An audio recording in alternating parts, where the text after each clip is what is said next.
మీరు చెప్పిందే మేము వండుతాం. చికెన్ వండుకుందాం మావయ్య గారు. లేదు, పన్నీరే బాగుంటుంది. లేదు, చికెనే బాగుంటుంది. చికెనే బాగుంటుంది. పన్నీరే బాగుంటుంది. ఏంటే ప్రతి దాంట్లో నీ బోడి పెత్తనం? అమ్మా, ఇంటికి పెద్దకోళ్ళు నన్నే అంత మాట అంటావే. నిన్నేంటే మీ అమ్మని, మీ అయ్యని, మీ తమ్ముని, మీ చెల్లిని, నీ అక్కని, నీ కుక్కని కూడా అంటానే. నేనేమైనా తక్కువ తిన్నానంటే? నిన్ను, నీ మొగుడిని, మీ తాతని, మీ బామ్మని, మీ చెల్లిని, మీ పిల్లిని కూడా తిడతానే.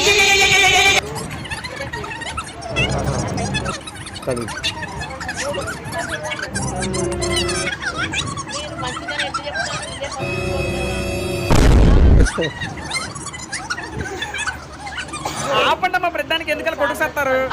అయినా ఇదంతా మీ వల్లే వచ్చింది. ఏది వండి పడతా తినచ్చు కదా. అయినా ఈ ముసలాడితో మనకెందుకు పదా. మన ఛానల్ అందరూ సబ్స్క్రైబ్ చేసుకోండి. పక్కన ఉన్న బెల్ ఐకాన్ ని మాత్రం క్లిక్ చేయడం మర్చిపోకండి.